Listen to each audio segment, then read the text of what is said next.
आयुरा, आयू, I love you. मला सगळ्यात अनोखं गिफ्ट दिलेस माझ्या आयुष्यातलं. थँक्यू. आयुरा त्याच्यात जवळ आली तसं त्याने तिला जवळ घेतलं. तिच्या दोन भुवयांच्या मध्ये आपले ओठ टेकवले. ह्या क्षणी त्याला जगातली सगळी सुखं तोकडी वाटत होती. इथून पुढे आयुरा लगेच त्याच्या छातीशी बिलगली. आयुषने कमरेत हात घालून तिला स्वतःकडे खेचला. त्याच्या मिठीत विसावताच दोघांची हृदय एका लयीत धडधडत होती. क्षणभर दोघांना कुठल्याही शब्दांची गरज उरली नव्हती. एकमेकांच्या मिठीत जणू त्यांच्या नात्याला पूर्णत्व लाभलं होतं. आयुष, आपलं जग आता बदलणार, ते हळूच त्याच्या कानाशी कुजबुजले. हो आयू, तू, मी आणि आपलं हे छोटंसं जग. आयुष तिच्या केसांवरून हात फिरवत म्हणाला. तिनेही त्याचा हात आपल्या पोटावर ठेवला.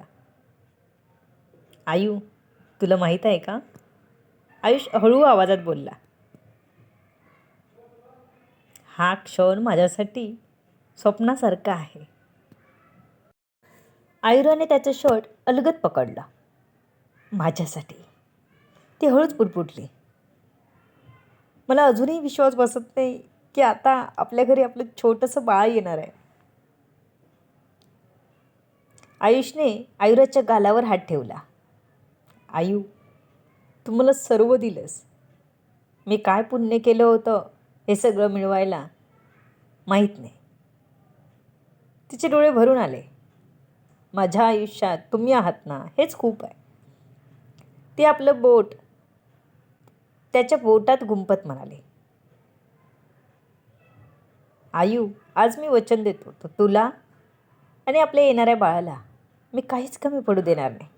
माझ्या जीवात जीव असेपर्यंत मी तुम्हा दोघांना जपेल. तुम्ही दोघंही माझ्या हृदयाचा श्वास आहात. आयुराच्या डोळ्यात एक थेंब खाली उगळला. आयुषने तो लगेच अंगठ्याने पुसला. वेडी आहेस का?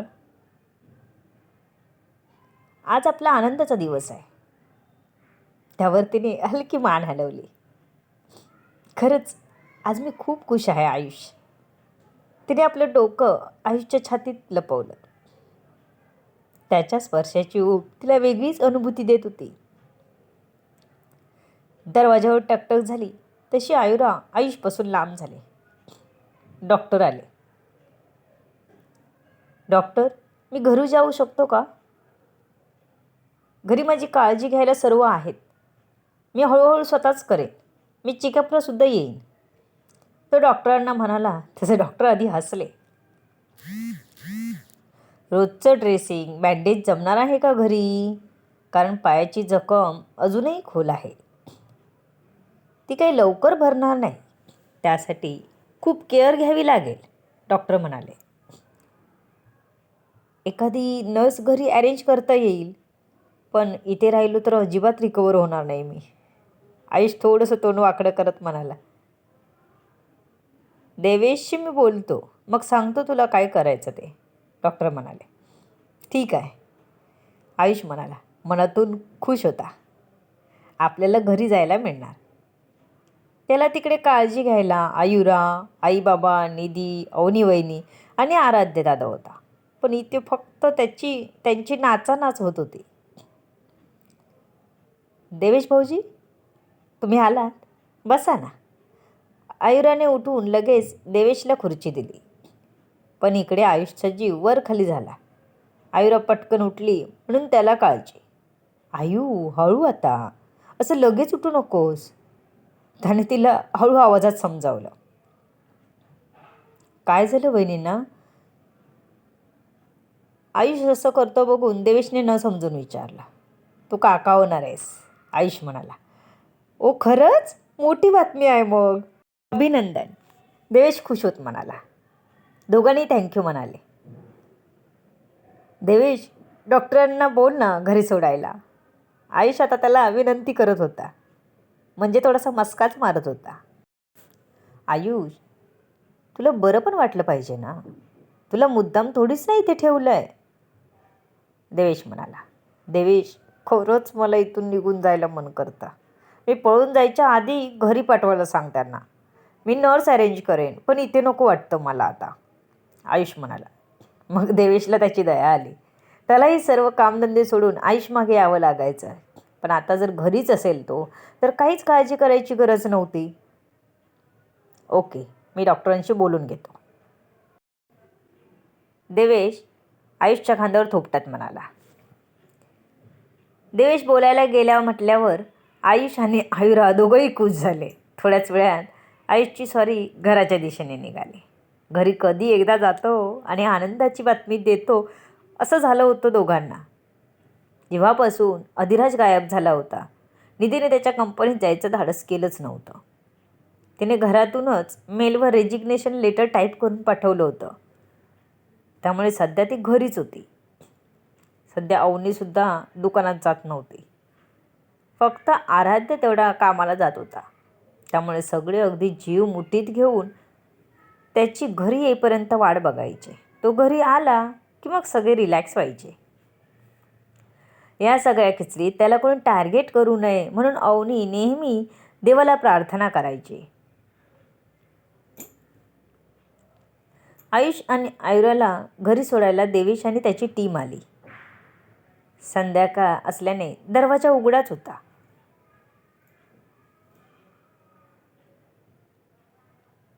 आयुष वॉकर घेऊन हळूहळू वर येत होता, तर आयुरा त्याच्यासोबत येत होती. आयुष बाळा, तुला काय झालं?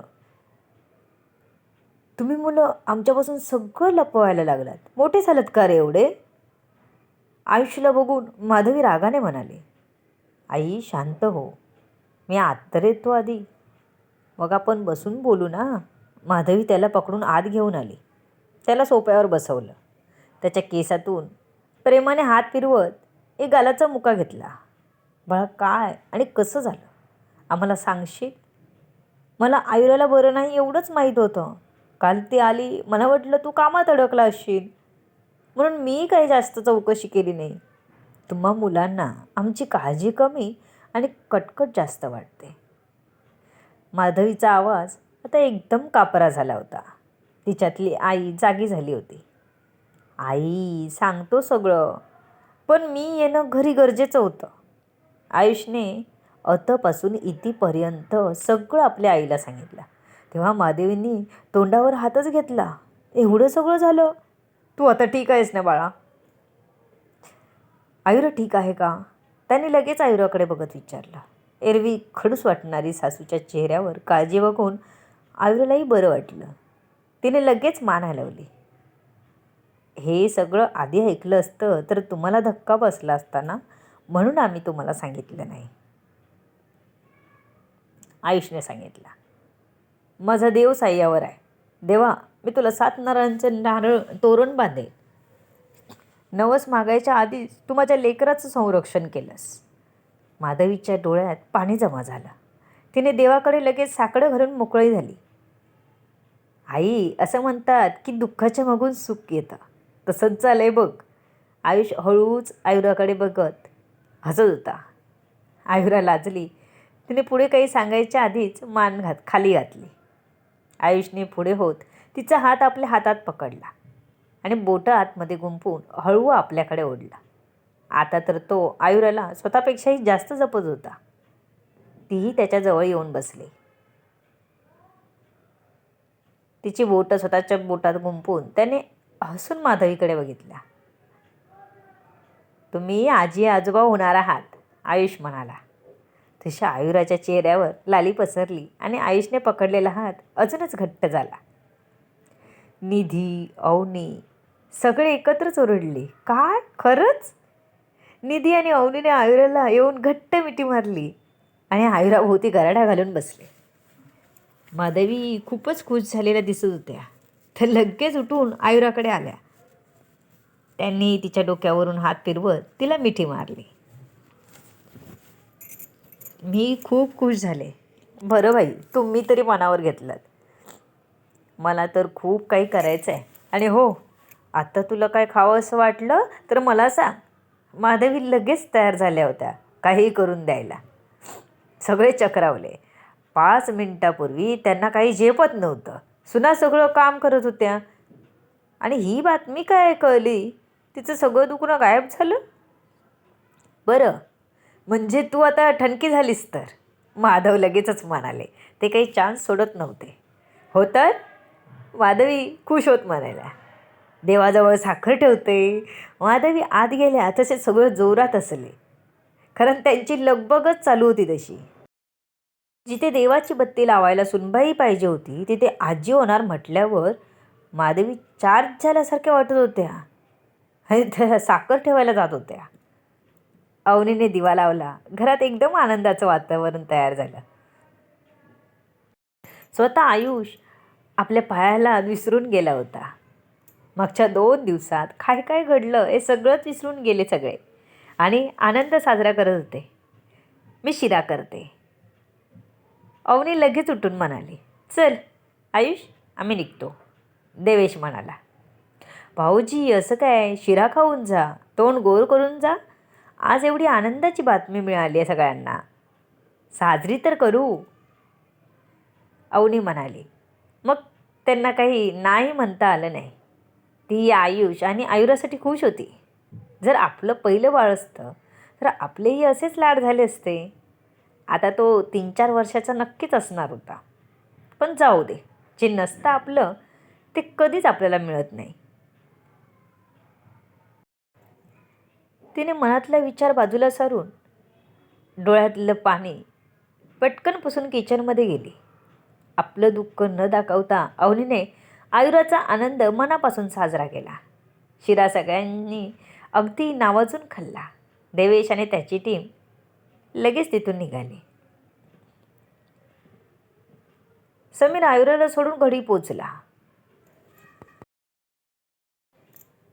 त्याच्या मनात आयुराने सांगितलेले शब्द जसेच्या तसे घुमत होते. आपल्या बाबांचा ॲक्सिडेंट नव्हता, तो मर्डर होता, मर्डर.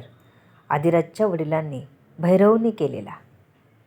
समीरने आयुरा आणि निधीच्या समोर हसण्याची आणि सावरल्याची ॲक्टिंग केली असली तरी तो आतून किती तुटला होता हे त्याला स्वतःलाच माहिती होतं. त्याने बघितलं तर आयुराने काहीतरी मेसेज पाठवून ठेवला होता. त्याने ओपन केला. एक नंबर पाठवला होता जो भैरव नावाने सेव्ह होता. सुगीने मला भैरवचा नंबर पाठवला? तिला कुठून मिळाला? ही काहीतरी चाल तर नाही ना भैरवची? समीरने साशंकतेने त्या नंबरकडे बघत म्हणाला. सध्या तो भैरववर लक्ष ठेवणार होता. त्याच्या प्रत्येक हालचालीवर लक्ष ठेवून होता.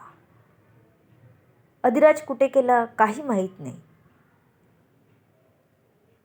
त्याने विचार करता करताच देवेशला कॉल केला. देवेश सर, मला तुमच्याशी काहीतरी बोलायचं आहे, समीर म्हणाला. मी तुम्हाला सर म्हटलं पाहिजे, तुम्ही नाही, देवेश म्हणाले. असं काही नाही, तुम्ही माझ्यासाठी कायम आयडॉल आहात आणि ती इमेज कायम तशीच आहे माझ्या मनात. तेव्हा मी तुम्हाला सर बोलणार. पहिल्यांदा जसं म्हणालात ना तू, तसंच आताही म्हणा, मला आवडेल, समीर म्हणाला. बरं बोल, काय काम होतं? देवेशने विचारलं. मला काल सुगीने खूप महत्त्वाची माहिती सांगितली आहे. आपण भेटून बोललो तर बरं होईल, समीर म्हणाला. ओके, तू येतोस की मी येऊ? देवेशने विचारलं. मीच येतो तुम्हाला भेटायला. मला जागा सांगा, समीर म्हणाला. बरं, तू आमच्या ऑफिसलाच ये, तिकडेच चाललोय मी, देवेशने सांगितलं आणि कॉल कट केला. समीर थोड्याच वेळात देवेशच्या ऑफिसला आला बाईकने आणि त्याने आयुराने सांगितलेलं सर्व देवेशला सांगितलं. हा बघा, मला सुगीने नंबर पाठवला आहे. समीरने भैरवचा नंबर देवेशला दाखवला. भैरव सहजासहजी आपला नंबर का देईल? देवेशने विचारलं. मलाही असंच वाटतं. त्यांना तेच हवं आहे जे आपण करतोय. त्यांना ट्रॅक करणं, त्यांच्यावर लक्ष ठेवणं, म्हणजे आपला तिकडे लक्ष असेपर्यंत त्यांचा काही नवा प्लॅन असेल, समीर म्हणाला. भैरव एका ठिकाणी शांत बसून विचार करत होते. अधिराजने पुन्हा सगळं सुरू केलं होतं. ते काही त्यांना आवडलं नव्हतं. ज्या दलदलीतून त्यांना भारतीने बाहेर काढलं होतं त्याच दलदलीत पुन्हा अधिराज चालला होता. त्यांना कोणीतरी भारतीसारखं अधिराजच्या आयुष्यात यायला हवं होतं. आता काय करायचं? ती मुलगी पुन्हा त्याच्या आयुष्यात येता कामा नये. हा आत्ता कुठे आहे तेही माहिती नव्हतं. अजून तरी माझ्या माणसांनी त्याचा पत्ता शोधला नाही. फुकट खायला घालतो आहे सगळ्यांना, काही कामाचे नाहीत. ते आपली व्हीलचेअर इकडे तिकडे फिरवत मनाशीच बोलत होते. त्यांना अधिराज असं काही करेल वाटलंच नव्हतं. बाहेरून शिकून त्याला यासाठी तर आणलाच नव्हता. मला तेवढ्यातच अटॅक आला म्हणून अचानक त्याला बोलवायला लागलं होतं. ते आत्ता त्यासाठी पश्चाताप करत होते. बाबा पण सध्या हॉस्पिटलमध्ये ॲडमिट आहे, नाहीतर त्यांच्याशी बोलून काहीतरी मार्ग काढता आला असता. भैरव आता पोलिसांच्या पुढच्या चालीचा विचार करत होता. इकडे समीरचे प्लॅन्स त्याच्या डोक्यात फिरत होते. त्यांनी पूर्वी राहायचे तिथल्या पोलीस स्टेशनमधून 20 वर्षापूर्वीची आपल्या वडिलांची केस फाईल मागवली. त्याचे डिटेल्स त्याने वाचले.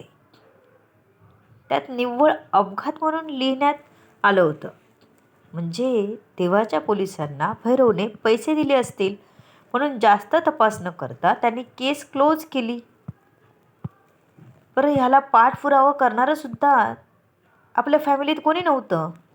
येऊन जाऊन मामा जायचा. आई तरी किती पुरणार होती त्यांना. तिच्या पाठी आम्ही 2 मुलं होतो. आमचा सांभाळ करायचा होता तिला. मग तिनेही सोडून दिलं. पण आता मात्र मी या केसला रिओपन करणार. त्याने हवालदाराला बोलवलं. मागचं सगळं रेकॉर्ड त्याच्याकडून काढून घेतलं.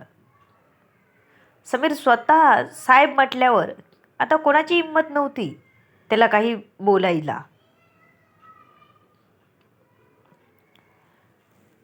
त्याने एका चांगल्या वकिलाला फोन केला. त्याला आपलं घरी बोलावून त्याने त्याला सर्व सांगितलं.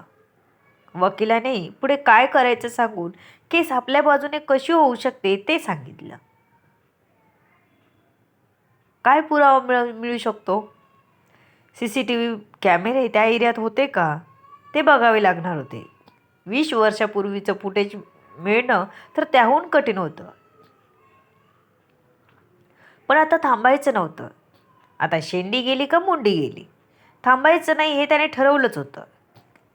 भैरव, तुझ्या पापाचे घडे भरले आहेत. तुला काय वाटलं तू सुटशील पैशाच्या जोरावर? समीरने मोठ्यानेच बडबडला. त्याने घरी जाता जाता आयुराला कॉल केला. सुगी, मी बाबांची केस पुन्हा ओपन करतोय. समीर म्हणाला. ठीक आहे दादा, मी तुझ्यासोबत आहे, आयुरा म्हणाली. ओके. आयुष कसा आहे? समीरने विचारला. बरे आहेत, घरी आले डॉक्टरकडून जबरदस्ती डिस्चार्ज घेऊन. आयुरा हसतच म्हणाली. अरे बापरे, तो तर एकदम भारीच आहे. समीरही हसून म्हणाला. हो मग? आयुरा पण हसली खूपच. हे बघ, मी येईन भेटायला त्याला. पण त्याआधी तो विषय आहे ना, तू त्याच्याशी बोलून घे, समीर म्हणाला. हो, मी घेते बोलून आज, आयुरा म्हणाले. तू जास्त त्रास करून घेऊ नकोस हा. मी आहे ना सगळं बघायला, तू फक्त खुश राहा, समीर म्हणाला. हो हो, मी कसलाच त्रास करून घेत नाही. मी माझी काळजी घेते आणि आता इकडे सगळेच जण माझी काळजी घेत आहेत, आयुरा म्हणाली. बरं बरं, मी ठेवतो कॉल, बाय. समीरने बाय बोलल्यावर आयुरानेही बाय बोलली आणि फोन कट केला. आयुष आज एकदम हवेत होता. तो आयुराला काही उचलायला सुद्धा देत नव्हता. थोडीशी जरी तिने काय धावपळ केली तरी तिला तो ओरडत होता. एवढी काळजी घेत होता. स्वतःला चालता येत नव्हतं म्हणून तिला काहीच करू देत नव्हता. आयुष, मी प्रेग्नंट आहे, आजारी थोडी ना आहे. तुम्ही काळजी करताय मला कळतं, पण एवढी पण नको. आयुरा हसत म्हणाले, तू काळजी घेत नाहीस ना, म्हणून मला काळजी करावी लागते. आयुष म्हणाला, आता मी बसून तर नाही ना राहू शकत.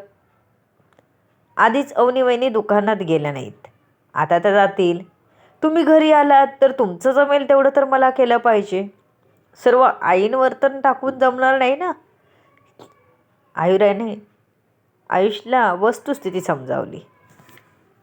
हो, पण मी माझं करायचं बघेन, तू माझं काही करू नकोस. तू फक्त खा पी आणि मस्त राहा, आयुषने सांगितलं. हो बाबा, ऐकते मी तुमचं, पण तुम्ही माझं एकदम बाबू करू नका. आपल्या घरी बाळ येणार आहे. आयुरा हसून म्हणाली. दोघेही हसत होते की कोणीतरी धावत आलं. काकी काकी, तुमचं दुकान कोणीतरी फोडलं आहे. एक पोरगा होता, तो त्यांच्याच बिल्डिंगमधला होता. काय? अवनीने धावत येऊनच विचारलं. तिने लगेच चप्पल घालून त्या मुलाबरोबर सोबतच बाहेर पडली. To be continue. सर्व गोष्टी जाणून घेण्यासाठी पुढील येणारे भाग वाचायला आणि ऐकायला विसरू नका. तुमच्या अमूल्य प्रतिसादाची आतुरतेने वाट बघते. लेखिका शब्दवेदी उर्फ संतोषी गजानन राणे पाताळे. धन्यवाद. या कथेला जास्तीत जास्त लोकांपर्यंत लाईक करा, शेअर करा, कमेंट करा.